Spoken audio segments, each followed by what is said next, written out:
All right, everyone. Live. It is 6 p.m. and I will call this meeting of the Town of Lunenburg Council to order. Before we begin, I'd like to acknowledge that we are in Mi'kma'ki, the ancestral and unceded territory of the Mi'kmaq people. With that, I'll look for a motion to approve our agenda. Moved by Councillor Sanford, seconded by Councillor Birtles. Are there any additions or deletions? Seeing none, all those in favor?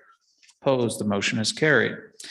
Takes us on to the March 22nd meeting minutes. Can I have a motion to approve those as circulated? Moved by Councillor Ernst, seconded by Councillor Duggan. Any errors or omissions to note? Seeing none, all those in favor? Opposed, the motion is carried. We have two presentations tonight. Our first presentation is regarding mobile canteens from Amy Funk of the Shore Lunch Food Truck. Amy, you're welcome to come to the podium, and the clock is here and you'll have 10 minutes to give your presentation.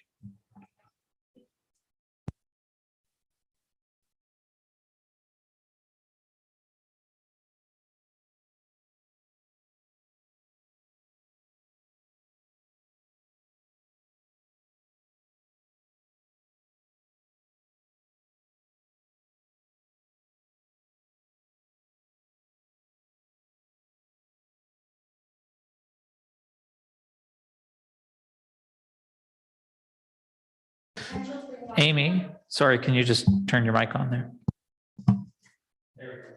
A lot of joy and a lot of deliciousness. For my business to ultimately be successful and to realize my dream, I would like to have a location in my home community of Lunenburg. We are a little town in a big world, all recovering from a pandemic. And now that restrictions have been loosened, people are craving more. They want to explore and be outside. They want excitement and new experiences. And Lunenburg has the ability to give them all of this. Our town has so much room for new businesses, and economically, it is in our best interest to be an example of what the South Shore has to offer. We are a UNESCO community and therefore wonderfully connected to the past, but that shouldn't keep us from being an integral part of the future. And I am here today hoping to invite some change into our town's laws that accommodate mobile vending a little bit more widely. I can do the second slide, please. This is a map of our current town zoning laws. It was adjusted last September to accommodate mobile food vending for the first time. The current areas are commercial mixed use, seen on the map in brown. It roughly starts at the bowling alley and continues down Victoria Road to the train museum. It is also inclusive of the Lunenburg Foundry, which is private property. The first item on my agenda today is to obtain permission to operate from town property at 94 Victoria Road. My light doesn't work. 94 Victoria Road after purchasing a $500 seasonal town permit.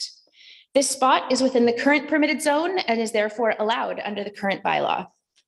The second item on my agenda, we would like to ask the council to explore amending the current bylaw, enabling mobile food trucks to operate on parks and recreation in addition to the current commercial mixed use.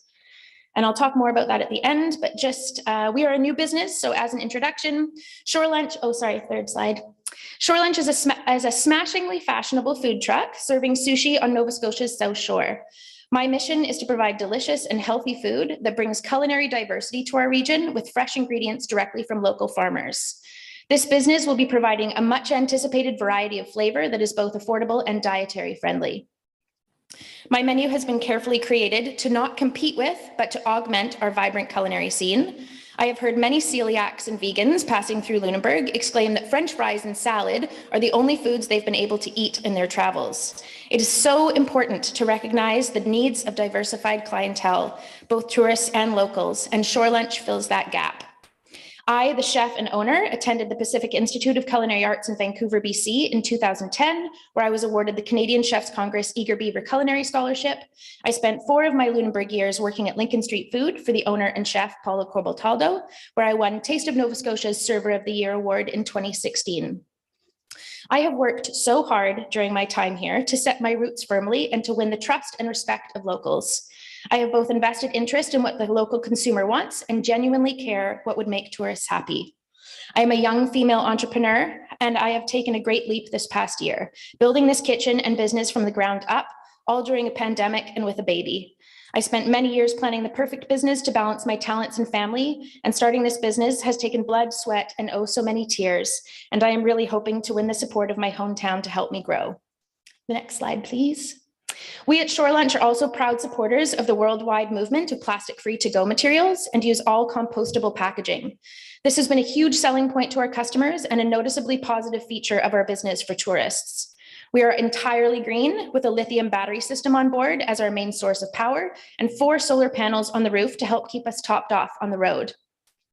This low impact footprint makes us a quiet and peaceful food truck with 0 emissions. I work closely with 5 local farms, and in peak season, approximately 80% of my ingredients come from within a 100-mile radius. We are actually getting ready to be part of Earth Day here in Lunenburg. We have been asked by Highliner Foods to set up on their property this coming April 20th to cater to their volunteer cleanup crew. I am so pleased to partner with an important local company, and I look forward to partnering with other local companies to promote sustainable solutions from a business perspective, if allowed to do so. Next slide, please. I'm excited at the thought of helping enhance the economic development of Lunenburg and getting the juices flowing after a challenging 2 years. I strongly believe we would be a positive addition to the business environment of Lunenburg for a number of reasons. First off, with the influx of new residents moving to town from larger, more eclectic cities, there is even more demand for diverse flavors here. Shore Lunch brings big city flavors to Lunenburg in a uniquely South Shore way. Farm-to-table ingredients, fresh seafood from the docks, colorful and healthy. We believe that the atmosphere Shore Lunch provides makes Lunenburg a more enticing place to live and work. Shore Lunch is also an exciting alternative to traditional dining that will expand, not replace, Lunenburg's culinary scene.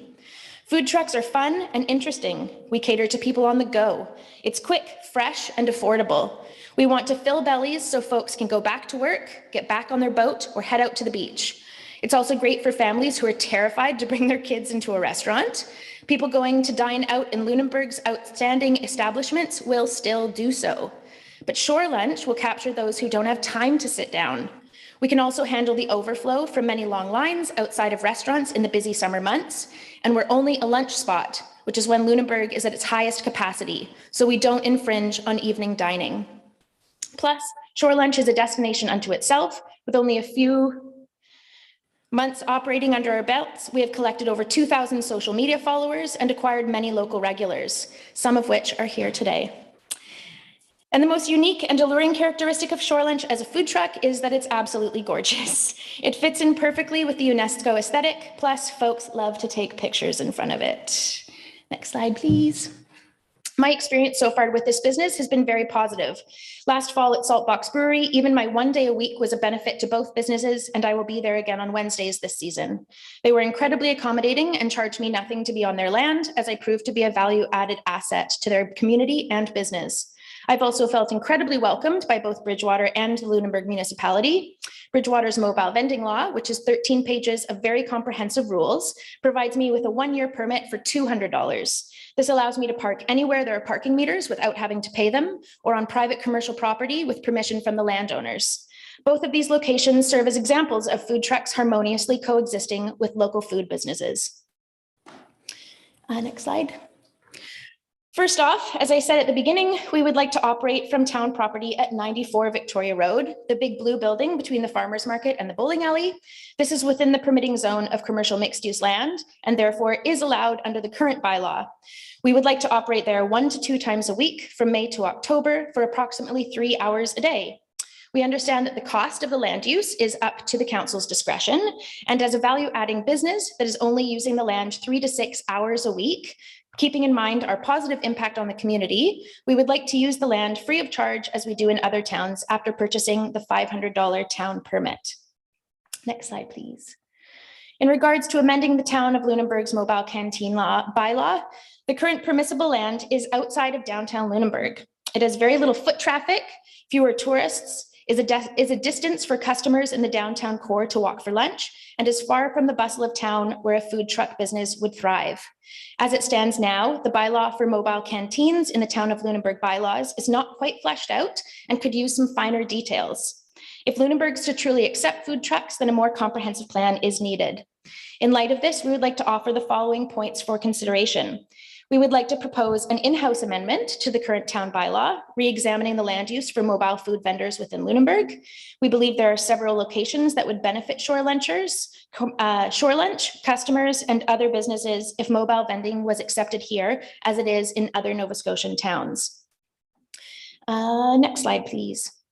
The simplest amendment that would provide a huge benefit would be to include the parks and recreation zoning, specifically Tannery Road, Lunenburg Tennis Club Park, and Blockhouse Hill Campground.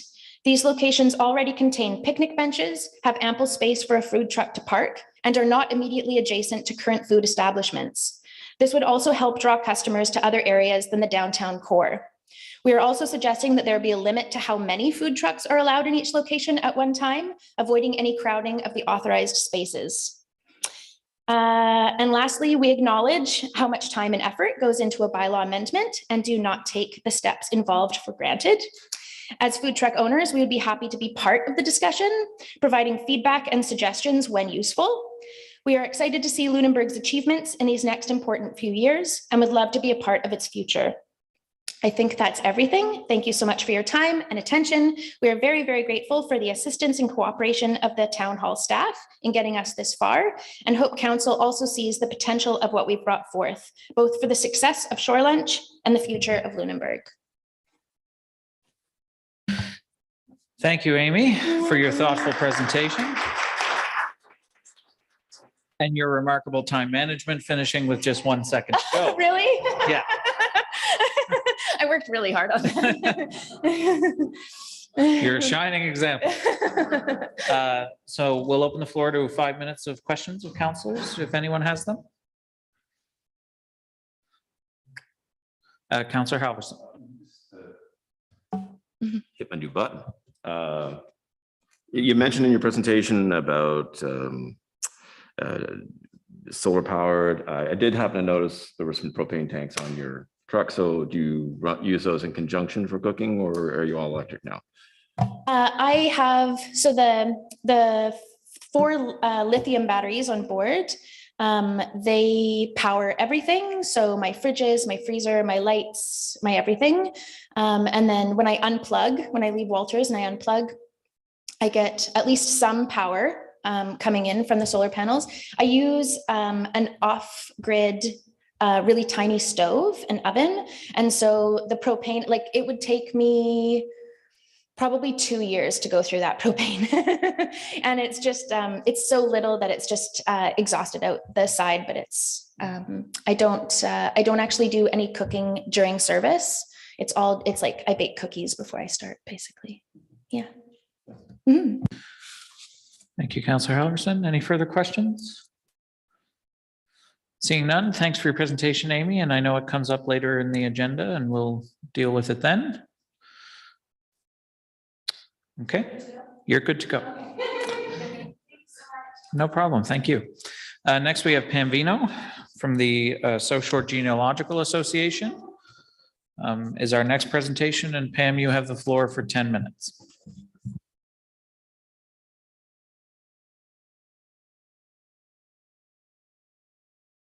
Mass to start. Thanks.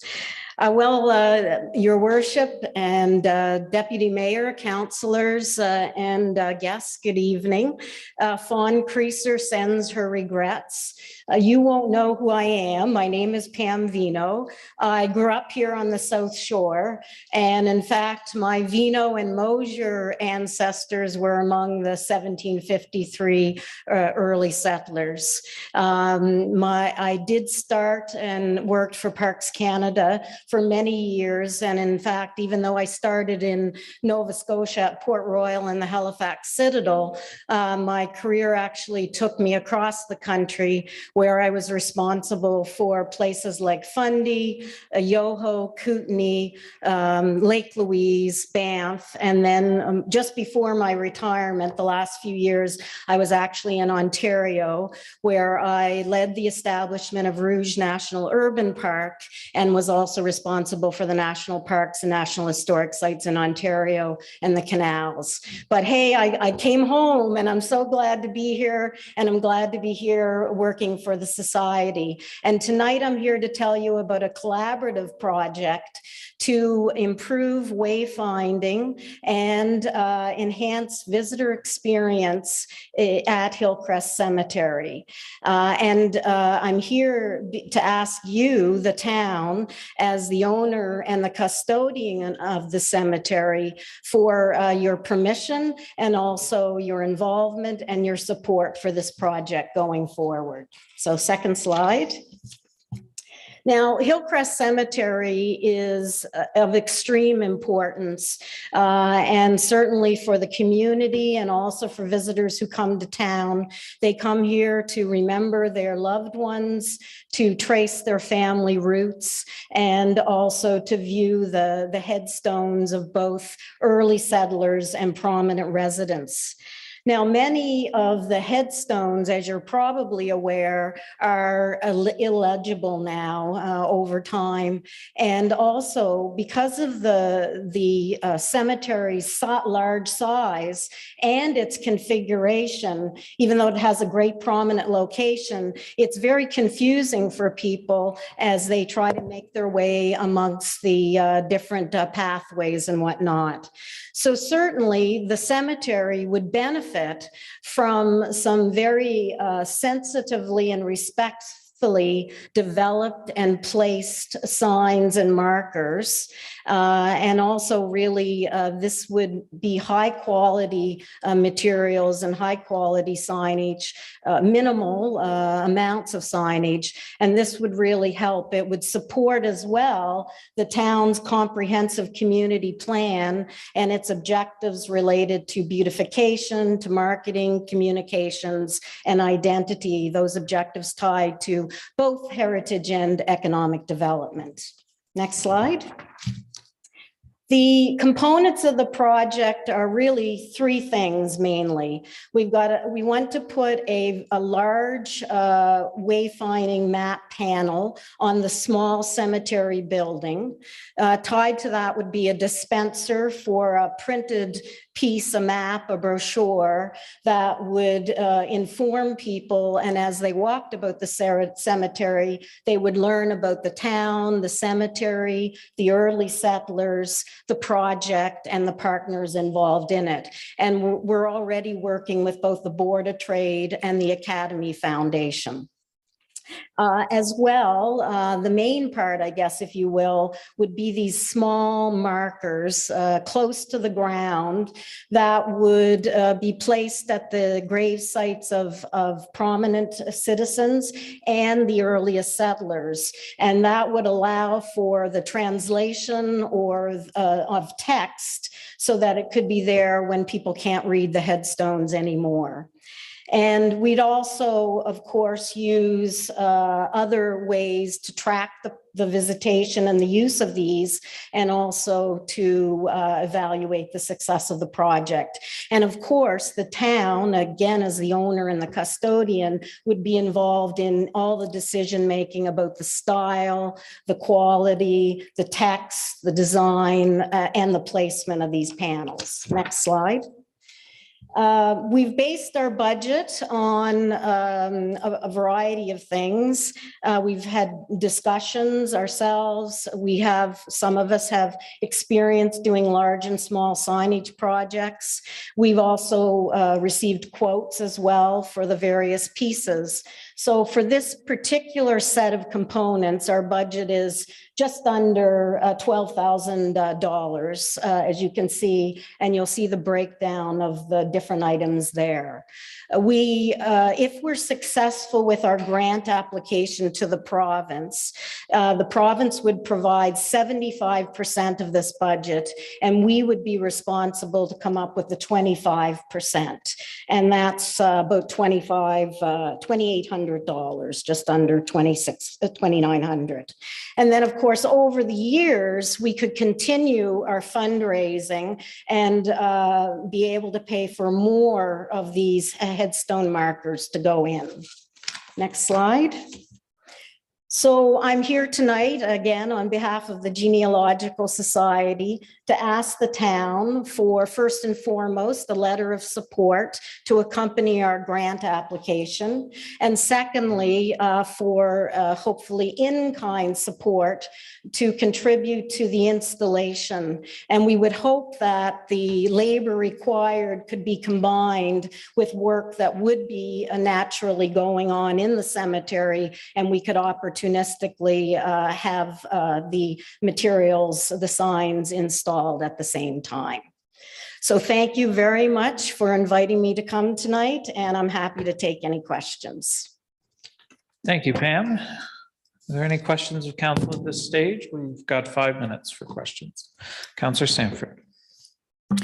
For clarification, excuse me, the markers that you refer to, would they be in the way of mowing? Like, I'm thinking about maintenance and I'm thinking about more. They'd be raised off the ground. They would be on posts. They would be probably about 20 inches by 12 to 15 inches. They would be angled so that they would be low to the ground, but angled so people could read them. I mean, there would be some considerations that we would have to look at the placement to help with that mowing, but I think they're already mowing in conjunction with the headstone bases, so I think we could manage it so it would be successful. Okay, thank you. Councillor Halverson. My question is, what happens if the province doesn't come up with a 75% funding? Well, then we have a few things that we would do. We would do fundraising. We do have, money that we'll be putting into the project regardless. We'd probably have to do be a lot more aggressive with our fundraising. There are other grants that we also might be able to get. And then the other thing is we may have to do the project over more phases, slower as we move forward. Any further questions of council at this stage?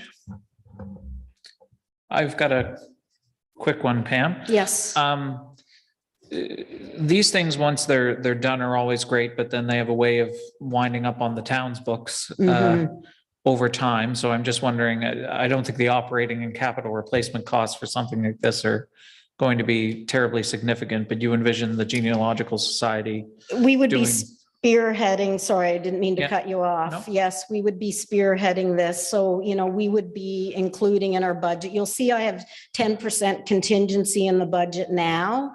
And of course, some of that could go towards some ongoing maintenance, but that would be something we definitely have to build in our budget. And I certainly am fully aware that the capital is usually easiest to come by. The ongoing operation and maintenance is something that has to be budgeted for and accounted for as we go forward. We do believe that there's a lot of interest in this project in the cemetery, and we do believe that it will resonate well and hopefully will help with fundraising. Yeah, and that includes capital replacement. So when the assets have gone through their life cycle. That's right. Okay. Yeah, because what we've had quoted on, and we can stick with those or change our minds, but they are good for about 10 years. So we would have to budget for refurbishment and possible replacement then later on. Okay, thank you, Pam. And I just should mention that with Fawn taking over as president, as I said, I'm assuming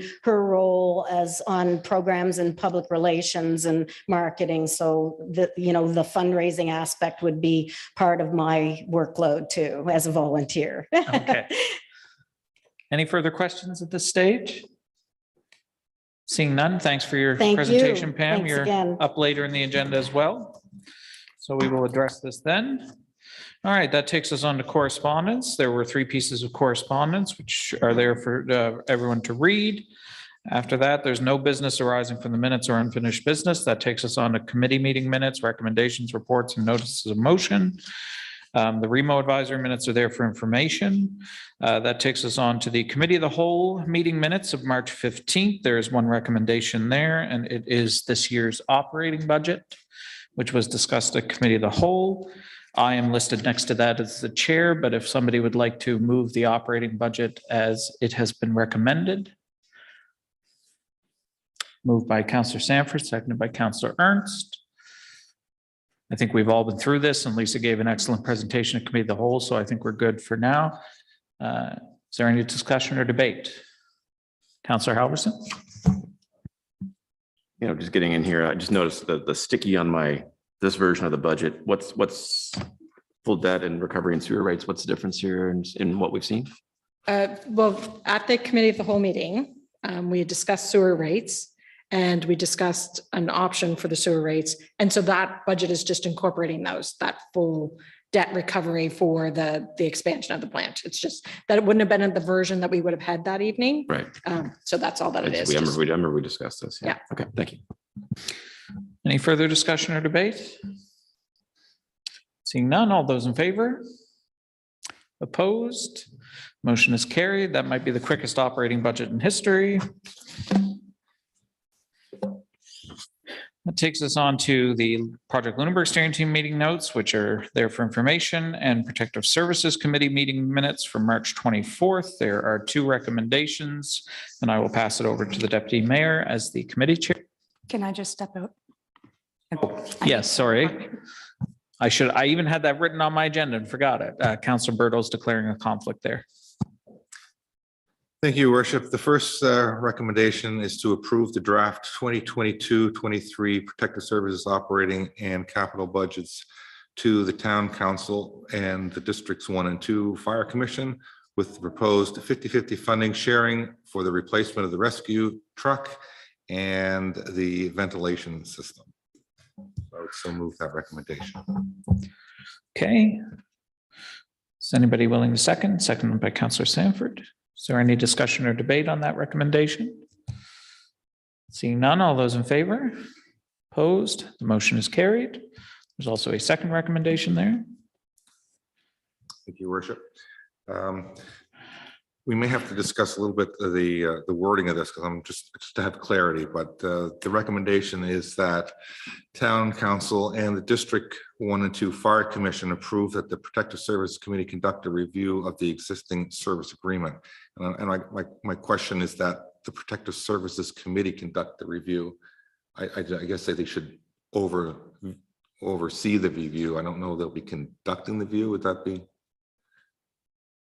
Punt to the CAO. Yeah. Yeah, I think the terminology there is such that they will be the overseer, not the doer. Yeah. Okay, great. So I would move that recommendation then. Thank you, Deputy Mayor. Seconded by Councilor Halverson. Any discussion or debate? Seeing none, all those in favor? Opposed? Motion carried. Councilor Bertels can rejoin the table. That takes us on to a notice of motion regarding revised committee of council policy. This stems from council's direction to create policy criteria. We only need a notice of motion at this stage, but I did notice staff at section 7, which is that the mayor appoints councilors or recommends the appointment of councilors, was revised to committee chair. So I'm wondering if we can just have the understanding that that be left the way it was and proceed with the notice of motion as amended in that instance. Is everyone okay with that? Just a technical error there. All right, is somebody willing to give that notice to appear before the next meeting? Councilor Sanford. That does not require a motion, but will be on the agenda as new business at our next meeting. That takes us on to new business, and the first item of new business is the Comprehensive Community Plan Quarterly Report. It is a staff report for information. It's been a busy 3 months, so I will turn it over to staff to give their report. Thank you, Your Worship. Just a moment while I get it back up on screen.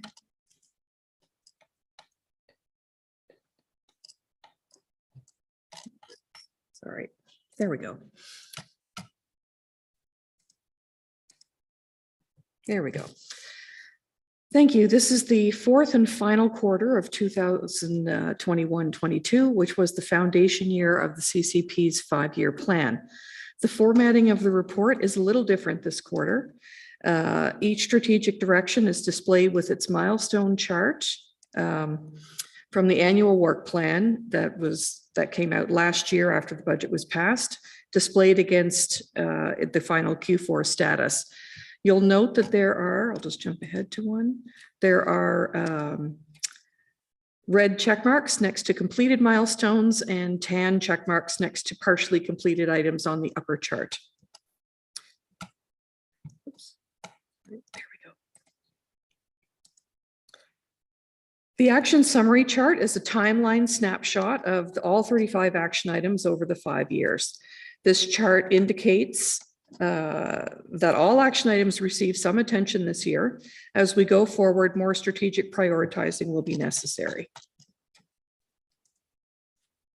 Community structure. These items are longer-term projects that will continue into the coming 2022-23 fiscal year and beyond. Processes being developed to support these initiatives include a disposal of assets policy and extension of town services policy. These will lay a clear roadmap to develop sites like Blockhouse Hill. There have been huge learnings this year on factors like land title in an 18th century community. Under housing, some good news on the short-term rentals issue came yesterday with an announcement by the provincial tourism minister that all operators of short-term rental spaces like Airbnb, even a single room in their home, must now register with the province. This will provide accurate data to municipalities, some of whom, like Lunenburg, are looking to regulate them. Regarding data sharing, the provincial announcement of province-wide housing needs assessment will provide further information to municipalities to help deal with this complex challenge. Servicing and facilities. I won't go into this one, as we all know the enormous strides that are being taken into upgrading our wastewater treatment plant and collection system. For other facilities, we had more good news today in that the town was successful in our grant application to Parks Canada for the exterior assessment of Town Hall. Mobility. Quite a bit of progress has been made on improving connectivity with the Bicycle Nova Scotia project and discussions for October, Back Harbor Trail resurfacing being completed this week, and funding applications out for sidewalk work for the upcoming year.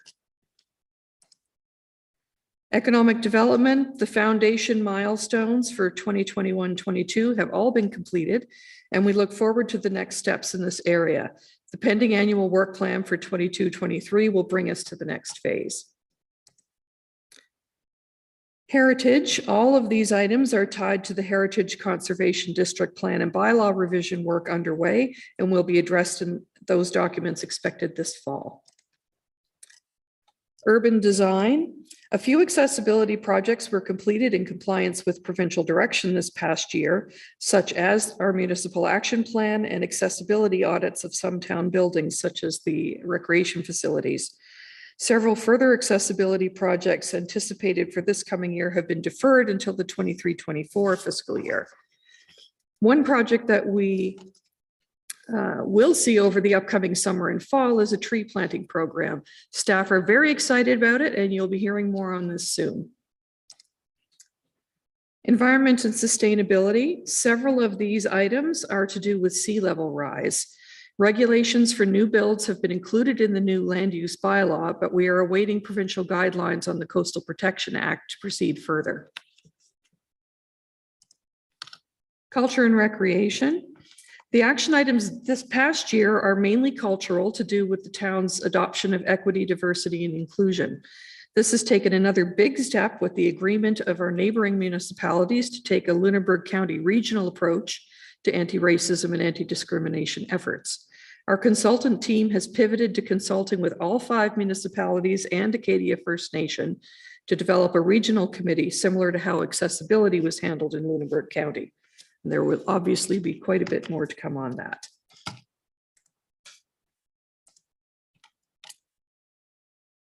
Under governance, the committee's policy revision we just discussed for selection metrics includes some EDI metrics, which speaks to this first policy item here, as well as the recent flag raisings and proclamations policy that enshrines many of the special events the town does with diverse communities. A revised public participation policy is on tonight's agenda for planning, and a more general plan is in development. An organization review and development of performance indicators kicked off in Q4 and will continue for some months into 22-23.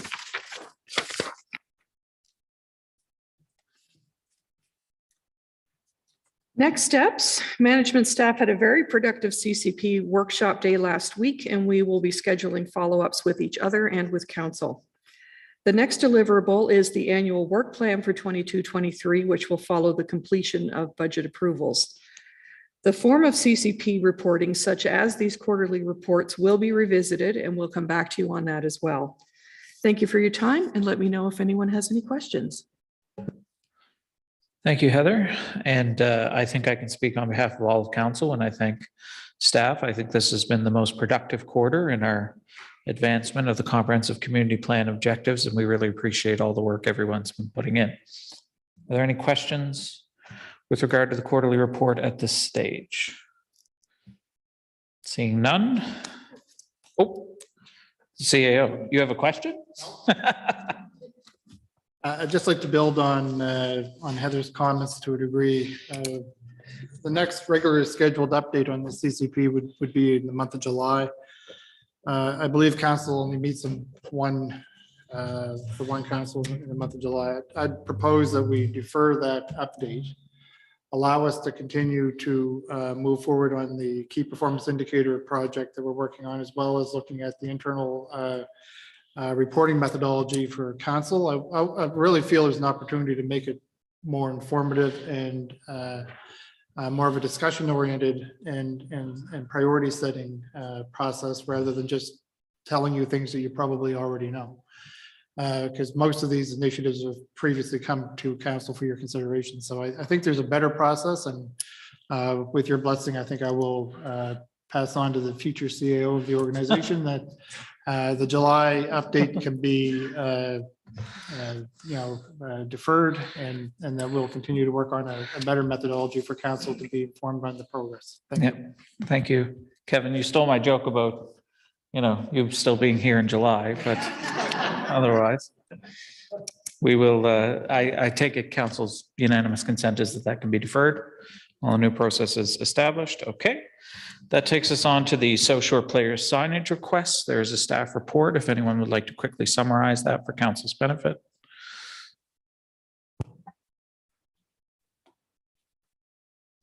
Thank you, Your Worship. The South Shore Players have made an application to erect signage on town lands within the Victoria Street right-of-way in front of the Independent, located at 143 Victoria Street. Pursuant to part 7.8.4I of the new land use bylaw, signs located on public right-of-ways require the permission of the property owner, which in this case is the town. Therefore, South Shore Players is requesting council's permission to erect a sign as shown in attachment B. To help facilitate this community event, it is recommended that council provide approval to the South Shore Players to erect their sign within the Victoria Street right-of-way in front of the Independent located at 143 Victoria Street. It is also recommended to enable South Shore Players to undertake the signage for the next 5 years until the end of 2026 to erect their signs for a 4-week period in April and May, as well as a 4-week period in November, December, subject to council's absolute discretion in case the right-of-way area is required for any public purpose. And there is a motion closed for council's consideration in the report, as well as the agenda. Thank you. Thank you, Arthur. There is a draft motion there. Is it anybody's pleasure to move the draft motion as circulated? Councillor Halverson, seconded by Councillor Ernst. Is there any discussion or debate? Councillor Bertels. You're just saying Victoria Street, but isn't it Victoria Road? Okay. No. Make that revision. Any further discussion or debate? I just have one thing, Arthur, and to staff. I know in the fall, we're going into the bylaw and policy review more heavily. I think these kinds of routine requests, the more we can get them off of council's plate, the better. I think this one would fall in that category, so we might want to look at that when we do the bylaw and policy review. But otherwise, I'm happy to approve the recommendation. All those in favor? Opposed? The motion is carried. That takes us on to the revisions to the council and committee meetings and proceedings policy, specifically with relation to meeting virtually. We discussed this, or there was a notice of motion at the last meeting. I forget who made it, so if somebody can just move this and second it. Moved by Councilor Bertels, seconded by Councilor Sanford. Is there any discussion or debate? Seeing none, all those in favor? Opposed, motion's carried. That takes us on to, as was mentioned, the revised public participation program policy. Is it anybody's pleasure to move that as circulated? Moved by Councilor Duggan, seconded by Councilor Bertels. Any discussion, debate, questions? Seeing none, all those in favor? Opposed, motion carried. That takes us on to the proposed new street encroachment bylaw. And there is a motion there regarding giving that first reading and advertising for a public hearing at a later meeting date. Does anybody like to move that? Moved by Councilor Sanford, seconded by the Deputy Mayor. All those in favor? Opposed, the motion's carried. All right, that takes us on to Lunenburg Arms, application to build the King's Hotel. There is a motion there to refer it to the Heritage Committee. I have the Deputy Mayor. Your worship, I have no problems moving the motion, but I just don't see the value in sending it to the Heritage Advisory Committee at this time. I would recommend that we go direct to public hearing to expedite the process. Okay. And Arthur's provided part of his report. There is a motion there, and I'll just read it out because it wasn't the recommended motion. Moved and seconded that council approve first reading and proceed to a public hearing to consider the approval of a certificate of appropriateness for the King's Hotel located at the corner of Duke and Pelham Streets on lands known as PID 600611199 and PID 600611181, provided the design is as shown in attachment B, which was the design circulated in everyone's package. Is there a seconder for the motion? There was a report. It's from Arthur's report related to the Heritage Committee. Seconded by Councilor Bertels. And I just, for everyone's benefit, Arthur, so this meets the design guidelines of the Heritage District as it is in terms of the proposal. If it wasn't a requirement of our existing bylaw, you'd simply issue a certificate of appropriateness to the design as is. Well, this is going through a public hearing process because it is a new commercial building. And that's one of the criterias for to review it through a public hearing process.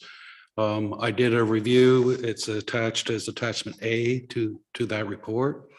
And there's an attachment in which I went through the design provisions of the Heritage Conservation District Plan and Bylaw. That review is attachment C. And in my opinion, it does satisfy the intent of the Heritage Conservation District Plan and Bylaw. And I recommend that we do proceed to a public hearing. Okay. Any further discussion, debate? Councilor House. Just kind of want to follow up what the Deputy Mayor said. I mean, I'm looking at this, I'm looking at I've poured over Arthur's report, I'm looking at the historical photos. And again, appreciate the work on this, Arthur. It's very comprehensive. I think what we're looking at here is a great improvement over what was first proposed. And I think Pomona has done good work in talking to the community to recognize their concerns in this design. So yeah, I'm just think this is a good motion. I'm not sure. I'm still not sure what we'd get out of. To the Deputy Mayor's point, I'm not sure what we'd get out of the Heritage Committee that Arthur hasn't provided here already. I'd like to hear public feedback on this. Okay. Any further discussion? Seeing none, all those in favor? Opposed? Motion is carried. This will proceed to a public hearing. That takes us on to the water utility rate study and universal water metering, item G. And the finance director, Lisa, has been shepherding this on the staff level. And I know the consultants who provided the report are with us here tonight. So I will turn the floor over to you, Lisa. Thank you very much, Your Worship. Yes, On Zoom this evening, we have Mr. Eisner, Mr. Rooney will be with us to briefly review the rate study for council. And they also have a quick update on the universal metering program for you as well. So I will just turn it right over to them. Thank you very much, Mr. Mayor, and thank you, Council. Thank you, Lisa. If I can get this presentation up there, we will make our way through this.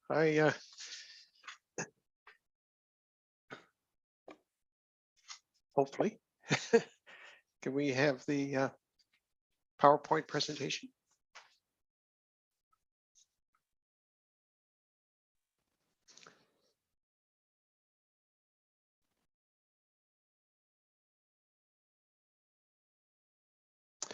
Thank you. I'm going to run through the first part. You can switch to the next slide.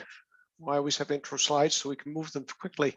I think you both, we've met most or all of you before. My name's Jerry Eisner. My colleague is Blaine Rooney. My background's in engineering and Blaine's is in finance. I think you understand because you have an electric utility that water rates in Nova Scotia are regulated by the Utility and Review Board. We've worked with staff and got 3-year operating and capital business plans, which we incorporated into the rate study. And now it falls to council because before any rate study can be sent to the UARB for a rate change, it must be approved by council, who are in fact the owner and the board of directors of the water rate study of the water utility. Once the board, Utility and Review Board have it, it'll take probably up to 4 months to get a decision and an order on new rates. Next slide. Okay, I freely admit that these things, rate studies are not the most interesting read for most folks. Being a mathematician at heart, I find it not too bad. But anyway, it's 62 pages. It follows a handbook, and I'm going to hit some highlights to try to cover off the more important points about a rate study and why you need rate adjustment. So if we can next slide. I think the first thing you should keep in mind is your last rate adjustment was April 1st, 2018, which was 4 years ago. So the fact that you're here now means that the rates have carried through a little longer than is normal from a rate study. Like I said, we'll carry on. Yeah, there we are.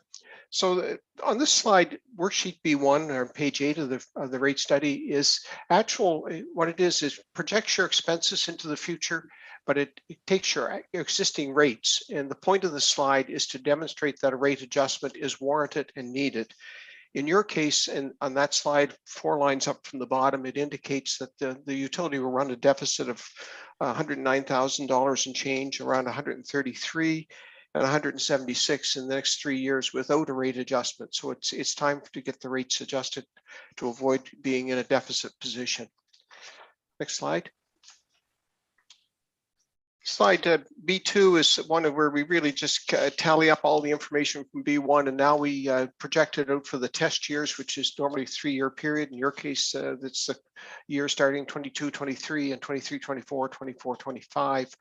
And those are referred to, if you hear me say the words test years, that's what I'm talking about. Next slide. So on all of your expenses, we break them down by the way the accounting structure is set up by Lisa and staff, and we work with staff. They give us budgets. We do reviews of them. We check them. We look for things that we think will be of interest to the board. And then we always tally those against, where the expenses are in comparison to where the general economy is. In your case right now, if I add all of the expenses together, source, supply, power, pumping, water treatment, and so on, we get about a 2 to 3% increase per year for the upcoming 3-year period, which is certainly in the range that most utilities strive to be in. And it'll vary from year to year, but that's the expense, the rate increase for the expenses in the current in the upcoming 3 years, the test years. Next slide.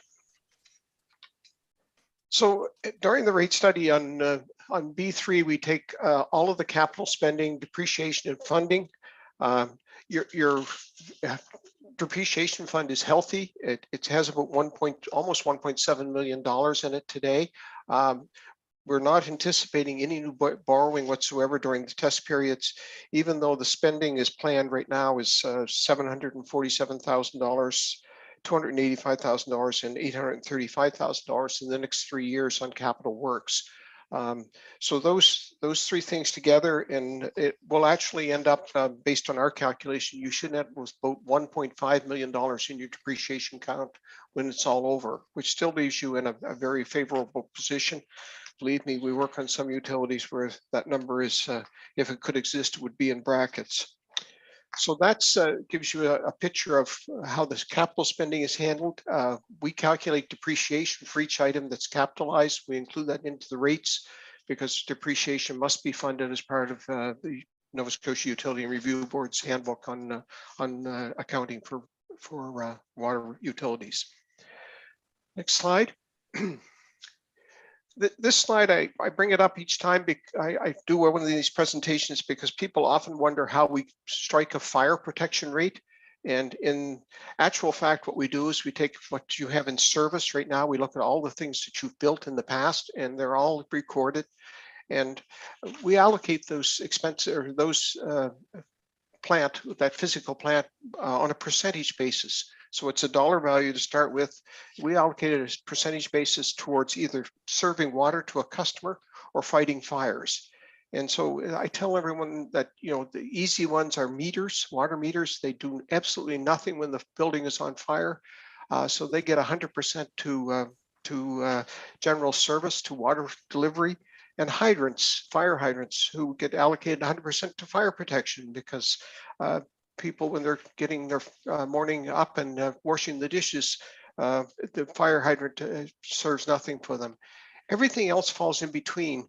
And just as a point of interest, most people find a little interesting, especially old engineers like me, but about if streets or pipes in the streets and reservoirs are actually sized about 40% to deliver water to people, and 60% of the size of the pipe is actually there to fight fires. So those allocations have to be made on all the pipes and things that have been built in the town throughout the years, and that's done on worksheet B5 on page 20 of the rate study. So we move on from that, and next slide.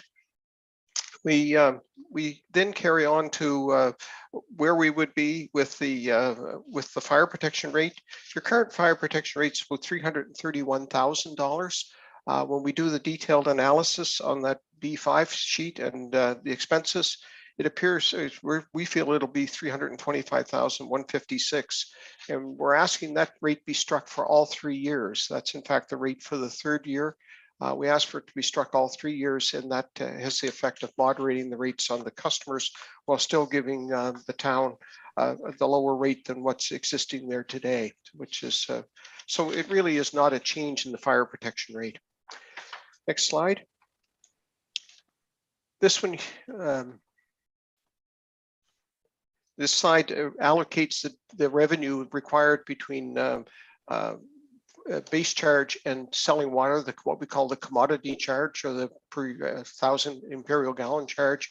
So really what we do is we take that total revenue from B2, we deduct off the fire protection charges from C1, and then we end up with what we have here, and we break that up between base and commodity. And again, we follow a formula that's approved by the Utility and Review Board. And we end up in your case at about 44% of your revenue will come from base charges, and the balance 56% will actually come from commodity charges. And that's a very good position for a utility this size to be in. Next slide. Service connections. Here's where we tally up how many houses and things are connected to the utility. We look at whether they're metered or unmetered. We take them by size, and we actually do a couple of different things there that that people may or may not find interesting. But so we count them up. You have 1,358 metered customers. We're looking at growth of 4 first dwelling residential growth per year and 2 additional units per year in growth for the service connections. So we build that into the rate study. And then what we do is we take that and we assign to the to each size of connection of meter, we assign what's called a capacity ratio. And to do that, we take the 5/8 inch meter, which is a standard residential meter, and it's assigned a value of 1. There's testing done as to how much more larger meters will pass through them without and still work properly. And so, for instance, a 6-inch meter will take 50 times as much water as a 5/8 inch meter and still read accurately. And 2-inch meter is about 20 times, 20 times the 8 times the same capacity as a 5/8 inch meter. So that's how that's done. And then we set the base rates accordingly. We calculate how much money we need and we distribute them. And it really is driven by your meter size, which is very similar to what's done with electricity, which is driven by the service entrance size. Next slide. On C6, we take all of the water that you're selling and we just look at what's going to happen with it. So we'll, in this case, we'll build in a little bit of growth for those new customers. And we'll then look at the water being sold. You have a situation here where you have one customer, Highliner Foods, who are on a 2-block structure. And 2-block structures were very popular about 30 years ago. And since then, it's certainly been demonstrated over and over again that 2-block structures really don't, in fact, have any basis or any cost to service basis that you can defend them on. So, and what the 2-block structure is, they buy a portion of their water at the same rate as everyone else. And then the next block that they buy at a discounted rate. Since the water utility is set up in such a way through the utility and review board that it has to break even, as soon as we discount water for one customer, we automatically increase it for another customer. So by giving a second lower block rate, it means all the other customers in the system, in fact, pay more to support that second block rate. Like I said, we and the board does not totally agree with the idea that there's no cost to service basis, I guess I should say, for doing that. So what we've built into this rate study is the phasing out of the second block. So we're going to do that over the 3 test years. Right now, the block structure for that industry is 27 million imperial gallons at the first block, the balance 17 million and change at the second block. We're changing that to 41 million in the first test year, 43,200,000 in the second test year. And then the third test year, we're going to eliminate it altogether so that everyone in town will pay the same amount for 1,000 imperial gallons of water, whether you're the industry or whether you're someone doing your laundry. So it will be a fairer system to have for all customers. And that's built into the rate study right now. Next slide.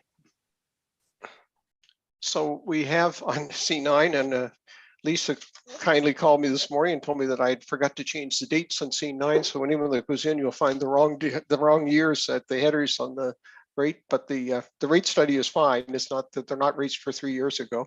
And the one going to the utility review board will be corrected before it goes. So I apologize for that, but inevitably we have some things like that, typing things that escape us. I guess it must be the engineer and the accountant coming through. Anyway, we do have rates set for bulk haulers, and that's done on C9. Worksheet D1 is the next one. Next slide. And D1 is the one that most councils find the most interesting, if I can put it in simple terms, because what it is the percentage increase in the average customer rates for every customer class you have. So for all of the first dwelling units, we have an average customer rate. For all the 5/8, what we do is we take the water sold to 5/8 customers, divide it by the number of customers, and come up with an average consumption for them, and so on right down the line. And so with that, then we can look at it and see where the rate structure is going year over year. And on D1 right now, it indicates a higher increase on the first year, 11.6% for residential, around 12% for most of the others, 10 to 12, and then a 20.9% increase at the Highliner facility, primarily because we are phasing out that second block. The 11.6 is certainly more than we would like, but when we look at the fact that rates have not been adjusted for 4 years, I think it's inevitable that we end up with a change like that in rates. Now, the following year, we end up with much more favorable rates at around 1%, 1.2% for residential, up to 2% for some of the commercial businesses, but mainly around the 1 to 2% range. And the Highliner ends up, the large meter ends up at 3.9. And in the final year, it ends up almost 3% across the board for everyone except for the Highliner Foods, which ends up at 4%. So between all of them, it's the first year that's the tough one. And like I said, no rate change since April 1st, 2018. And unfortunately, the structure of the utility and review board is such that we can't run a deficit, so we can't phase it in by deferring expenses until the following year. So we end up with a slightly higher increase in that year. And then we carry on from there in the following years at much lower increases. So that carries you through to the rate overview. You can have the next slide. I would welcome questions on the thing. I hope I didn't go too quickly, but certainly Blaine and I do these for just about all the utilities in the province, and be happy to answer questions if you have any on the rate study itself. Thank you so much. And just to your point, I never cease to marvel at Lisa's attention to detail. Councillor Halverson. Just a real quick one. It's good when you have an engineer on the other end. Just a real quick one here. I'm just looking at that last table, worksheet D1. Each, I know it's a small amount here, but I'm just curious why the percent change went down almost 20%. Oh, yes, that's because the rate was struck by the board based on the additional units using 9,375 cubic meters. That was what the written document said. Unfortunately, the rate that was calculated and sent to them was based on, I think, 12,000 imperial gallons. So that rate was slightly higher, but it was a board approved rate. So we're adjusting that back. We're making that correction this time through to get that in line with the reality of the fact that people in the second units don't use as much water as a primary resident unit does. Those are estimated amounts when we have the dwelling units, because they are unmetered customers. So we have to estimate them based on what we have for knowledge from other locations on what unmetered customers use. And to be honest, those are just a best guess at what the volumes would be for those customers. Right. And I guess in keeping with the fact we can't run a deficit, I assume we have to get our finances in order the first year. So that's why it's happening while everyone else is getting that large increase. Yeah, it is. And that's I mean, there's not very many of those customers. That's a little favor for us.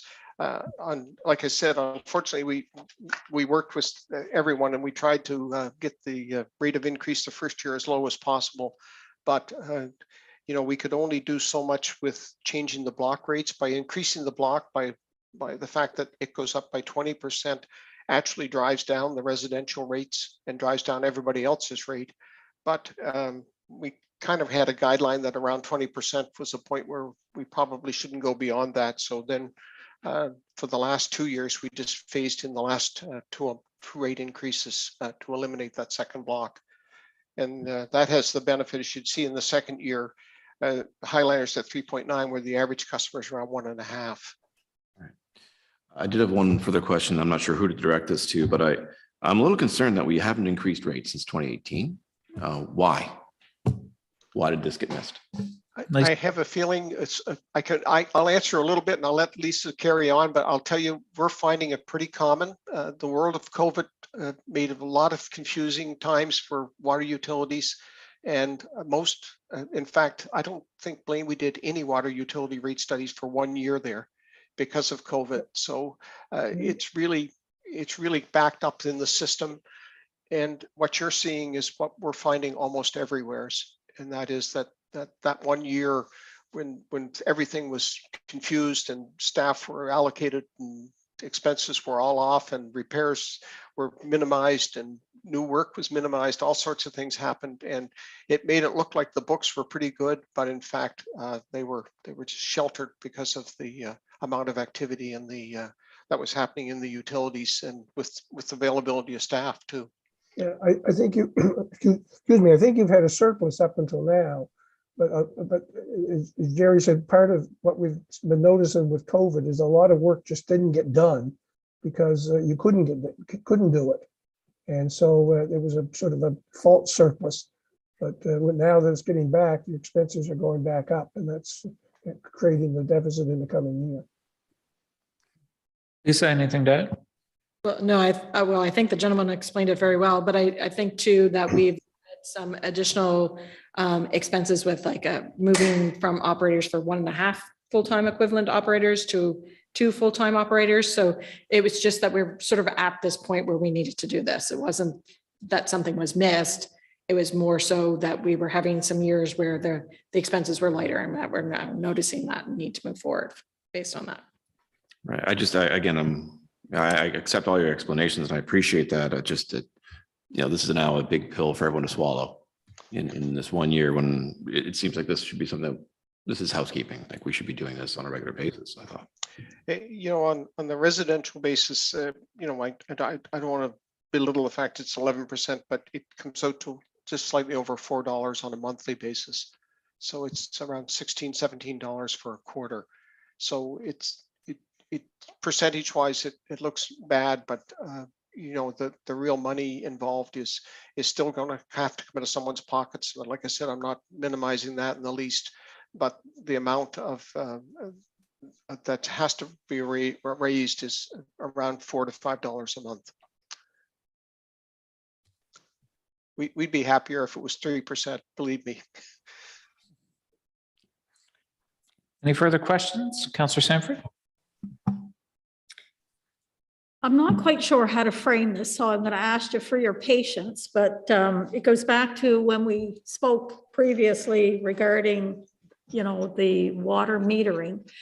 And I had asked the question with regards to ensuring that everyone is contributing to the infrastructure aside from the water usage. And I think I expressed some concerns with regards to the makeup of our community being unique in that we have many residents who aren't here all year round. So when you spoke about service connections, and I heard you say you assign a capacity ratio and then you have base rates according to that, do I understand then that those base rates would be for metering that would be over and above the water usage so that everybody is in fact contributing to the infrastructure on a level playing field? Yes, the short answer is yes. What we do is we have a rule in your rules and regulation, and it reads the utility charges the base rate for the entire year for seasonal customers. The quarterly base charge will apply for each quarter regardless of water turnoffs. So the reason we do that is because the base charge is really what we call an availability charge. In other words, it's to have the water available. When you turn the faucet, water comes out. The fact that someone is fortunate enough to be a seasonal customer and go somewhere probably warmer, not colder in the wintertime, doesn't mean that the water isn't available. It's still available. So the Utility and Review Board a few years ago adopted a policy that said the base charge could be charged to all customers, including seasonal customers, for the entire year. And regardless of whether you can come in and say, I'm disconnecting, you have to not become a customer. You have to sign out of the whole thing, and then you have to go through the process of getting signed back into the whole thing.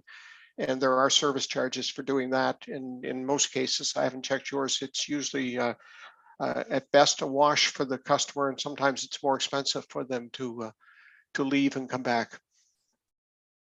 Okay, thank you. I think the last time we were talking, you used the example of the deck because they were. Yeah, so I appreciate clarifying that. Thank you. Yeah, they had the BDEC, I think in the wintertime lost over 30% of their customers. Okay, Thanks. You're good, Councilor? Yep, thank you. Any further questions at this stage? No, we'll leave the motions for the end and you can continue with the presentation or? Yes, I'm going to ask my friend, Mr. Rooney, to pick up on the meters. For those that don't know, Blaine was Director of Finance for Halifax Water, and at that time he had about, I think, 80 or 100,000 meters that he had to get read every quarter and bills issued. So that's a little more his thing. If you want to talk about how meters work, I'm here. Okay. Yeah, can we get that? There's another presentation, set of slides, shorter slides, universal meter, water metering update. So I'll just talk a little bit about that. Okay, next slide. So when we did the metering study last May and presented it to council, I think the decision was made is what if everyone wanted to know what the effect was going to be on the rates and cost. So we went back through. So in the rate study that Jerry just presented, there is no metering in there. We didn't put in the month, we didn't put in the amount of the cost for the meters, but we did run it afterwards that if they were installed in this last year and what we think the effect would be. So that's what this is about. So just as a bit of a short background, in commercial, water meters are installed in all commercial accounts. Meter readings are obtained quarterly in person, except for 3 large users, which I think are monthly. The meter reading and maintenance is tedious and labor intensive and not added value activities for the water resource operators, because sometimes I have to get them inside, sometimes they're outside. So, and there's currently no residential meters installed for residential customers. And residents are billed a flat rate based on an estimated average usage. So next slide. So presently there's 194 commercial meters in service. And according to our study that we did, the majority of those commercial meters have exceeded their 20-year useful life. Water meters slow down as they age, which means that not all the consumption is recorded. And you can get a fair bit of difference in them by upgrading them. A fair bit more revenue in charging those people. There are about 1,153 residential customers who are unmetered and billed on a flat rate system, regardless of water usage. So next slide. So unmetered customers, is Jerry, we estimate are estimated to use about 50,000 imperial gallons or 227 cubic meters per year. And you want to do the math, there's 220 gallons in a cubic meter. The low range of average residential consumption in metered systems in the province generally is about 118 cubic meters per year. And the high range, it runs about 182 cubic meters per year or 40,000 gallons. My wife and I are just 2 people. We got municipal water 2 years ago, and we're using exactly 120 cubic meters per year. We had a well that wasn't producing a lot, so we learned to conserve water very well. We haven't gone back much. So that is a true statement. And the other thing that happens is if every community that we've been involved with, and we've been involved in about 4 or 5 that have metered residential, gone to full measure, their consumption has dropped. Generally, it doesn't drop the first year, all that, but it ranges from 12 to 20% over a 3 or 4 year period. So next slide.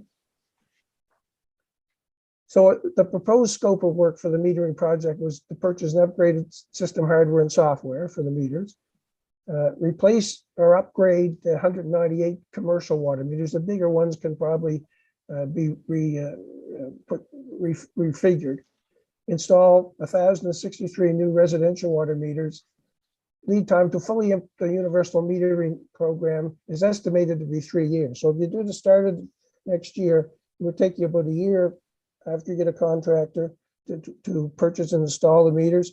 Then you have to measure them for a year so we know on what basis to do the next rate study on. The estimated cost, we've upgraded it just a little bit for inflation to about 1.3 million.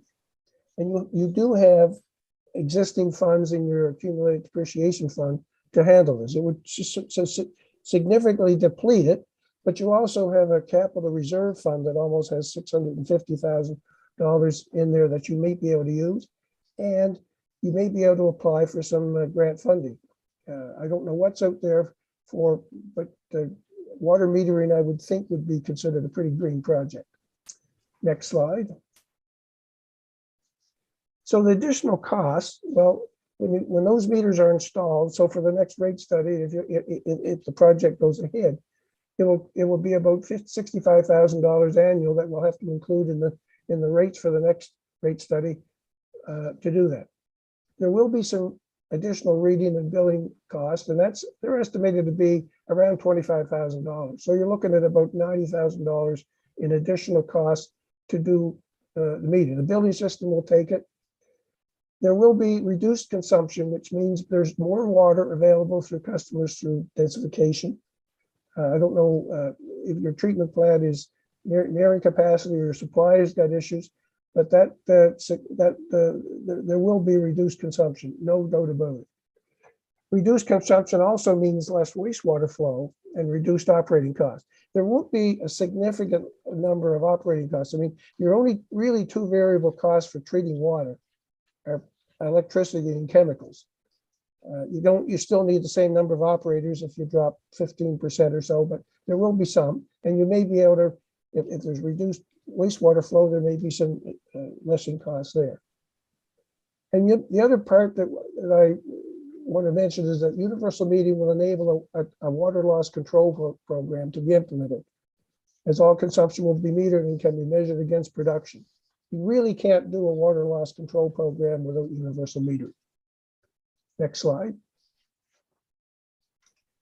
So the impact arrays, based on the current flat rate structure, it appears that the residential customers are paying more than their fair share of the cost of providing water service.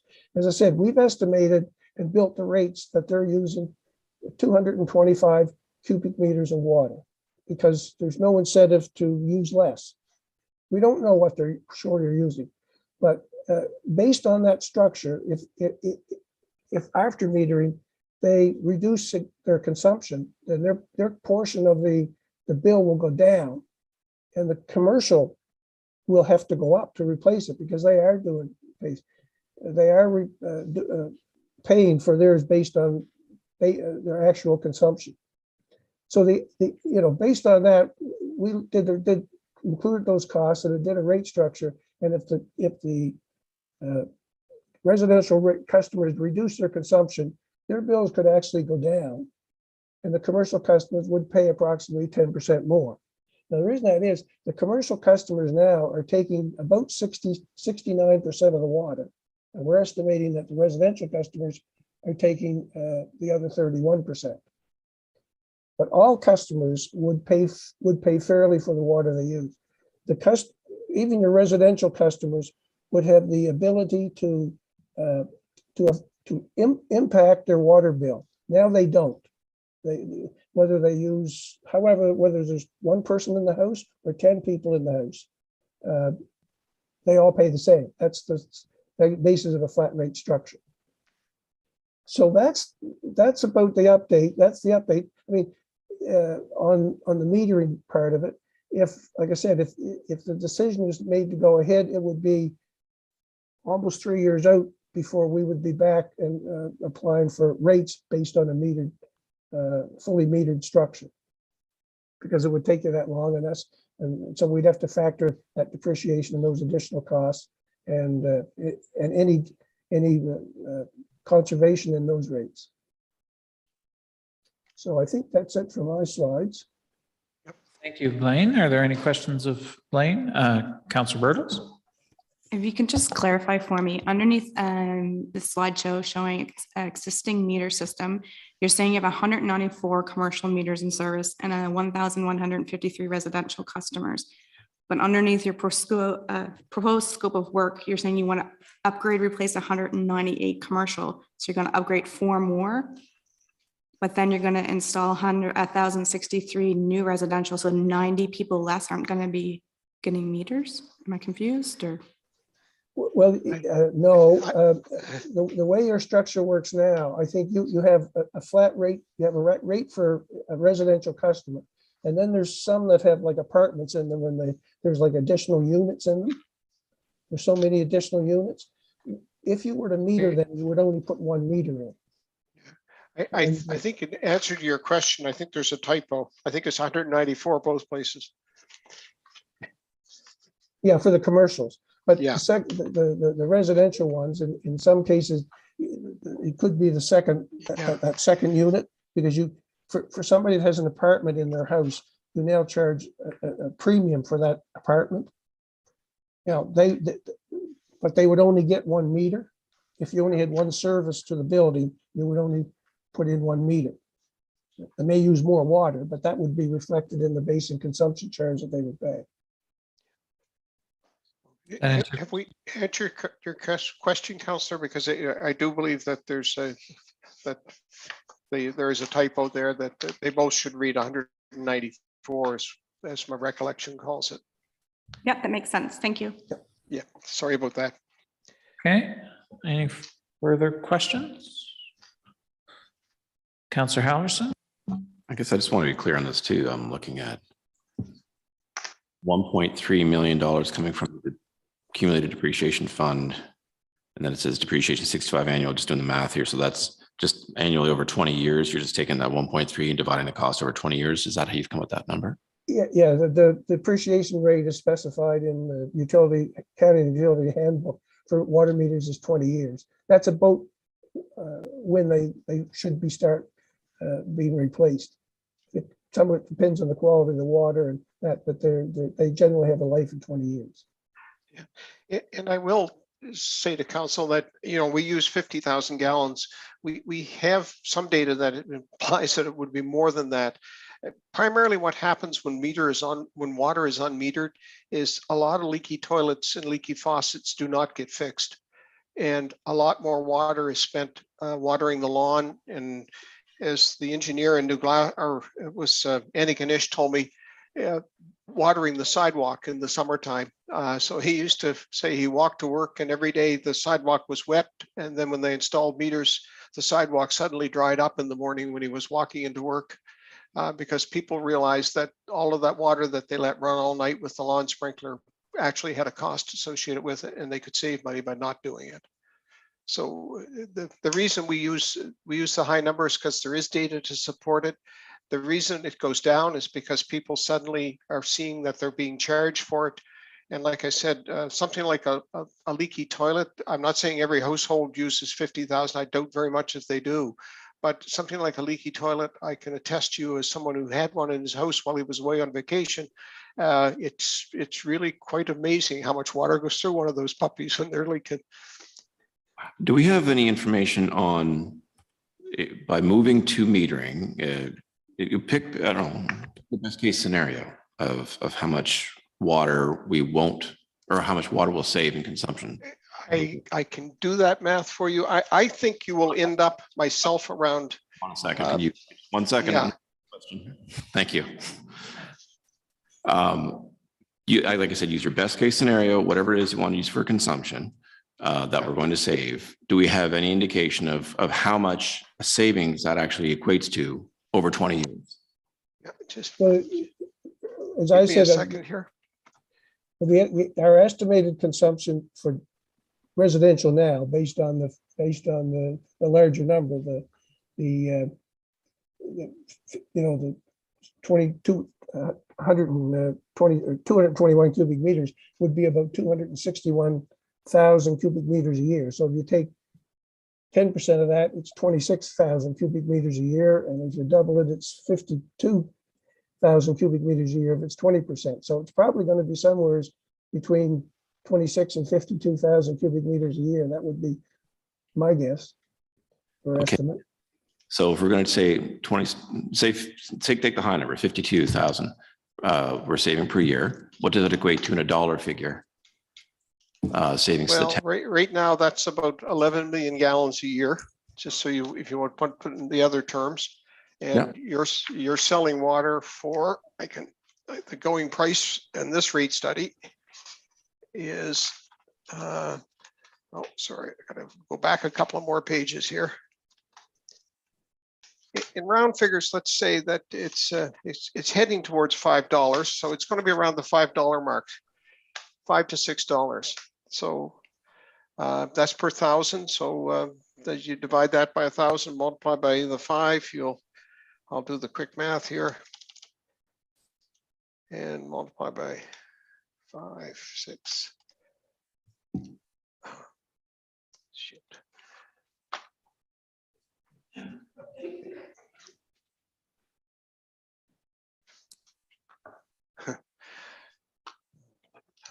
$11 million.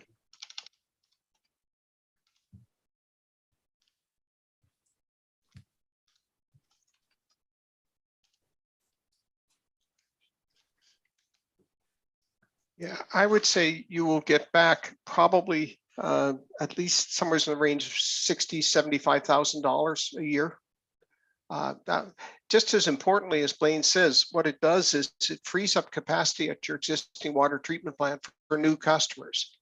So new customers wouldn't just pay for the water; they would also pay the base charge. Yeah, so what I'm looking at then is essentially it comes out as a wash.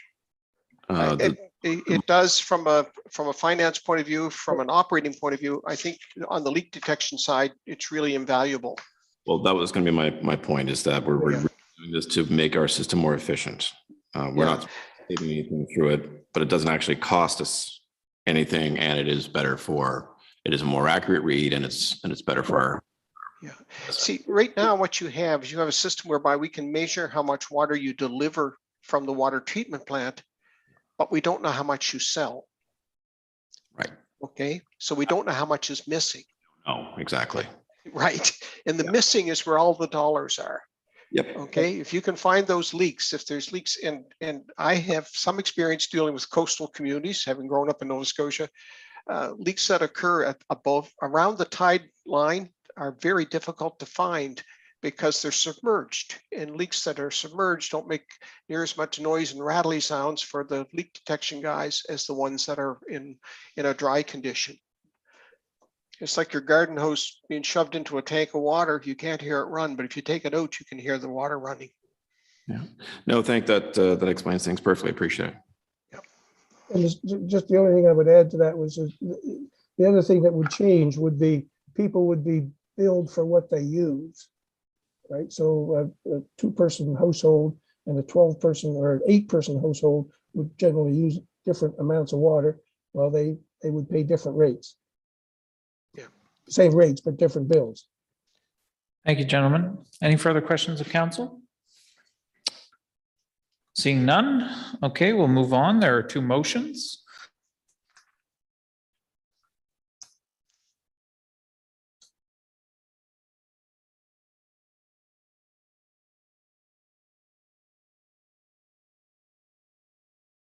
On that. Seeing none, all those in favor? Opposed, the motion is carried. Secondly, moved and seconded that the Lunenburg Water Utility undertake a universal metering program. Moved by the Deputy Mayor, seconded by Councillor Sanford. Is there any discussion or debate on that?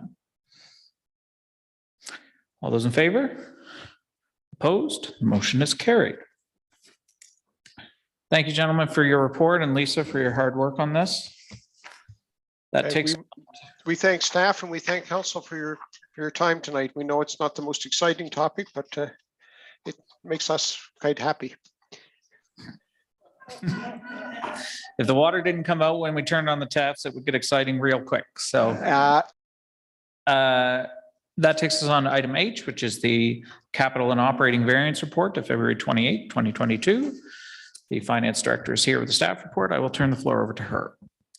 Thank you, Your Worship. This report's prepared for council's information only.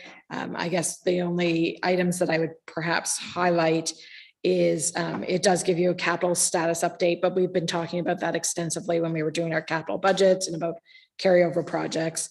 Your de-transfer tax is going to end in a healthy position at the end of the year. We've collected the parking meter revenue that we anticipated for the year as of the end of February, and in the projections that we had in the draft budgets, it showed that snow removal and salt would probably be over a little bit, and that is sort of where we are trending. So that's just wanted to note those items, Your Worship. Thank you, Finance Director. Real surprise there on snow and salt. Any questions of staff at this stage?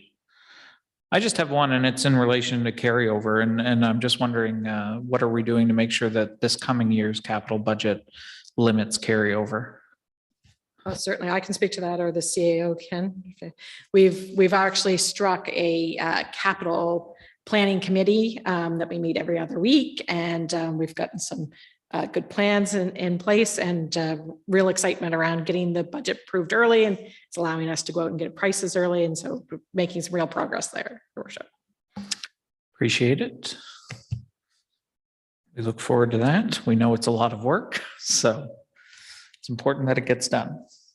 All right, that takes us on, speaking of capital items, that takes us on to the loader tender, and the acting town engineer is with us tonight to present her report on that. Thank you, Your Worship. As council is aware, in the 22-23 capital budget, $225,000 was approved for a used wheel loader. The RFP closed on March 30th for the supply and delivery of a used wheel loader with a bucket and plow attachments. We received 4 RFP submissions, all of which met the requirements of the RFP.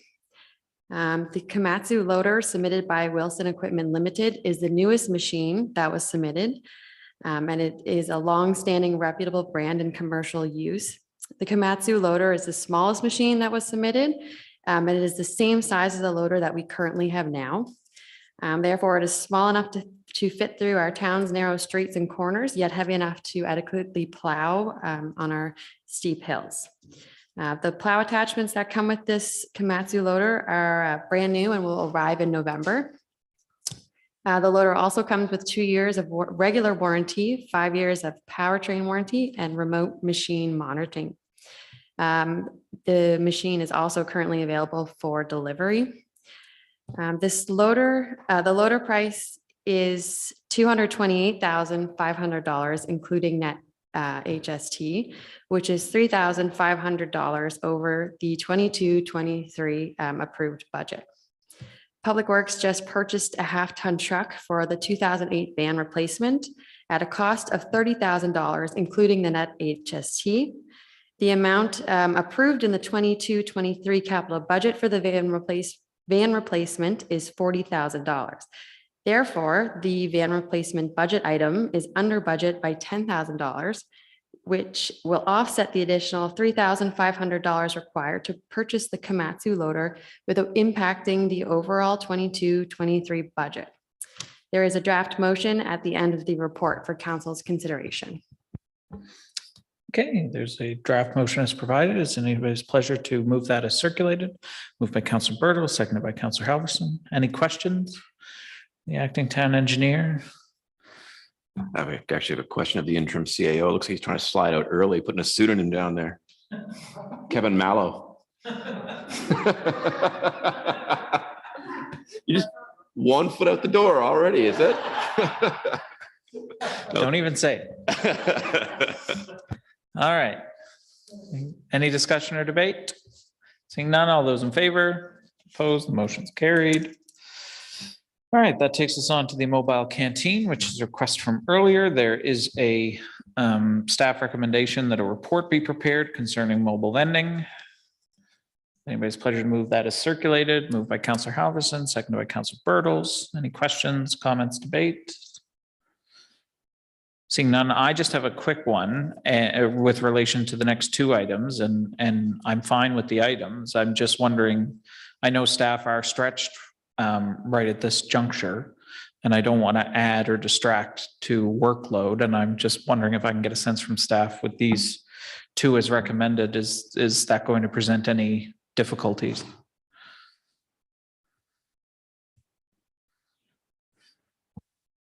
The South Shore Genealogical Association is really not a significant amount of work, quick letter and some effort on behalf of the public works staff when the time permits to put up the signs. The one on the mobile canteen, we'll have to fit that into our schedule because that's going to be a bit more effort, but I think it's manageable.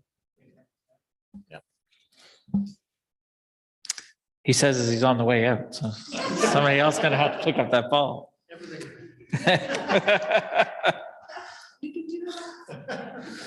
Okay, it's been moved and seconded. Is there any further discussion or debate? Seeing none, all those in favor? Opposed, the motion's carried. That takes us on to the Genealogical Association. And your worship, if I may, as vice president of that organization, I have to declare a conflict. Okay, we'll note that Councillor Ernst is declaring conflict and is seating himself in the gallery. Would anybody like to move that motion as circulated? Moved by the deputy mayor, seconded by Councillor Sanford. Is there any discussion or debate? Councillor Sanford? I just have a question for clarification. I understood that they were looking for in-kind support with getting the sign up, but they were also looking for $2,000 in funds. So did I misunderstand that? Yeah, I think it was $2,000 worth of in-kind Okay, support. Okay, thank you. Yeah. Yep. Okay, any further discussion or debate? Seeing none, all those in favor? Opposed, motion is carried. Now I need a motion for us to meet in camera pursuant to section 22(2) of the Municipal Government Act to discuss the items listed. Moved by Councillor Bertels, seconded by the deputy mayor. All those in favor? Opposed? Motion is carried, and with council's unanimous consent, we will take a 10-minute recess and reconvene at 7:45.